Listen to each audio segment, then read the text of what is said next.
Bonjour à tous, et bienvenue dans ce nouveau format où l'on explore des histoires étranges, des légendes urbaines nées au cœur de nos machines. Celle d'aujourd'hui est particulièrement troublante.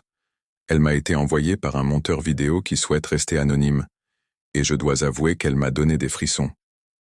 Accrochez-vous, car on plonge dans l'abîme numérique. Tout commence par une livraison inhabituelle. Un disque dur externe, anonyme, sans la moindre étiquette. Le genre de colis que vous hésitez à brancher sur votre ordinateur principal. Le monteur, que nous appellerons Alex, fait son métier. Il connecte le disque sur une machine isolée, une machine de test. À l'intérieur, un unique fichier vidéo, 0L0. Une extension inconnue, un nom qui ressemble plus à une adresse mémoire qu'à un titre. Il double-clique. Sans surprise, son lecteur multimédia affiche un message d'erreur. Fichier corrompu ou format non supporté. La procédure standard dans ces cas-là est de tenter une récupération avec un logiciel de montage professionnel. Peut-être que seule une partie de l'entête du fichier est endommagée. Alex importe donc 0Z00 dans son projet. La timeline se remplit, mais ce n'est qu'un chaos visuel.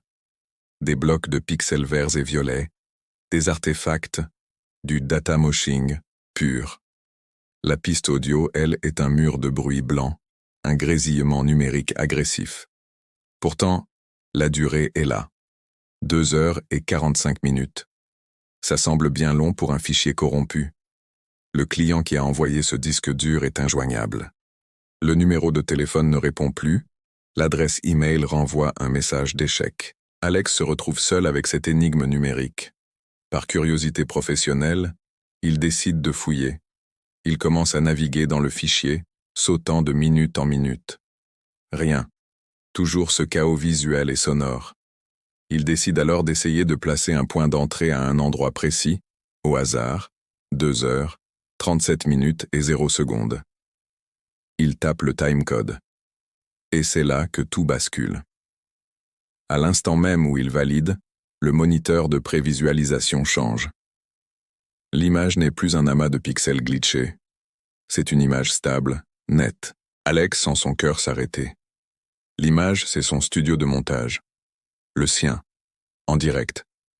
Il reconnaît son bureau, ses écrans, la tasse de café qu'il a posée quelques minutes plus tôt. Mais il y a un détail terrifiant. L'angle de vue. La caméra est placée derrière lui, légèrement sur sa droite. Comme si quelqu'un ou quelque chose se tenait juste là, dans son dos, et filmait par-dessus son épaule. Son premier réflexe est de vérifier sa webcam. Elle est débranchée, son cache physique est bien en place. Il n'a aucune autre caméra allumée dans la pièce. Pourtant, l'image sur son écran est indubitablement une retransmission en direct de son studio. Il bouge la main vers sa souris. Sur l'écran, la main filmée bouge aussi, avec une synchronisation parfaite. Pris de panique, il pivote sur sa chaise. Il n'y a personne. Juste le mur, froid et vide. Quand il se retourne vers son écran, l'image est toujours là, montrant son fauteuil maintenant vide. Il se rassied, le cœur battant à tout rompre. L'image le montre, de dos, à nouveau assis. Que se passe-t-il? Est-ce une blague macabre? Un virus d'un genre nouveau? Tétanisé, il écoute le son. Le grésillement est toujours là, mais il y a autre chose dessous. Un souffle léger, presque inaudible. Un chuchotis compressé, comme une voix passée à travers un filtre trop agressif. Il pousse le volume à fond. Les chuchotis semblent former des mots, mais ils sont incompréhensibles. Alex est monteur. Son métier, c'est de manipuler l'image et le son. Face à ce phénomène impossible, il reprend ses réflexes professionnels. Il prend son outil de coupe, le Razor Tool, et décide de couper un fragment de la piste audio pour l'isoler et l'analyser. Il clique sur la timeline. Au moment où la lame virtuelle tranche la piste, la forme d'onde audio, ce graphique qui représente le son, se redessine instantanément. Les pics et les creux ne sont plus aléatoires. Ils forment des lettres. D'abord une, puis deux, puis un mot entier. Son prénom. Alex recule de son siège, abasourdi. La forme d'onde continue de se réécrire, dessinant de nouveaux mots. Un message apparaît, formé par le signal audio lui-même, Ne coupe pas. Le souffle coupé, il regarde l'image.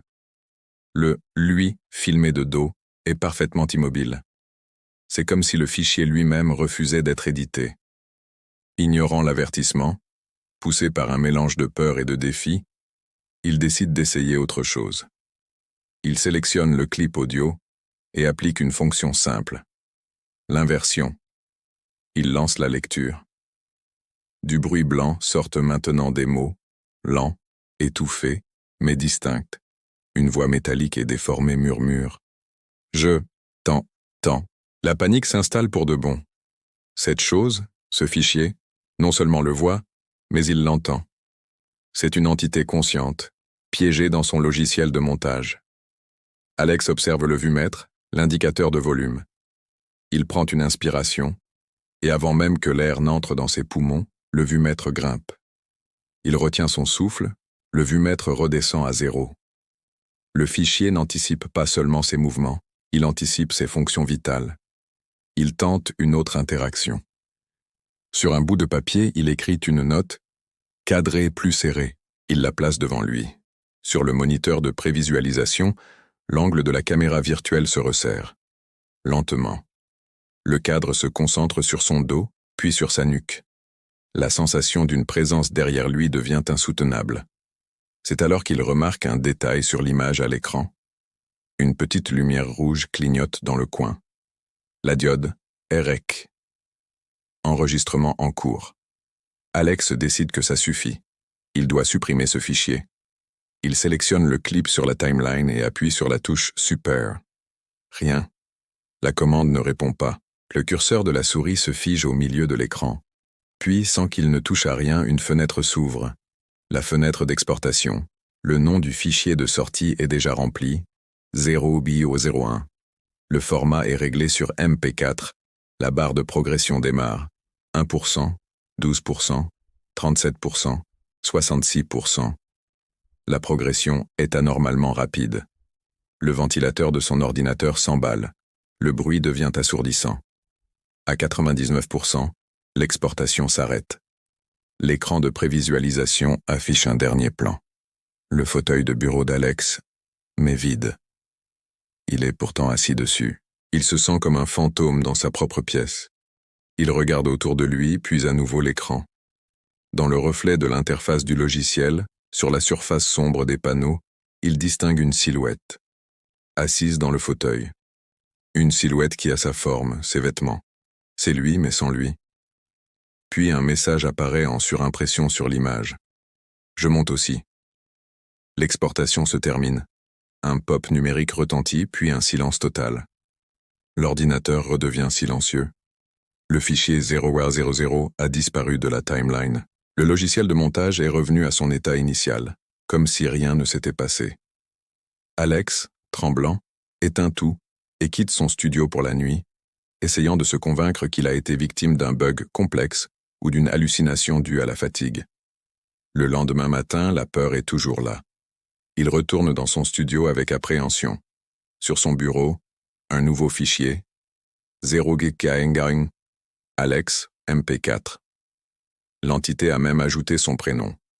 Le fichier dure exactement 1 minute. Après une longue hésitation, il l'ouvre.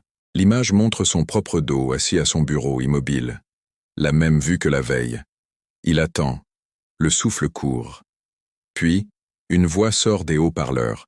Sa propre voix mais transformée, chuchotée, semblant venir de l'intérieur même de la machine. La voix dit « Ne me coupe plus.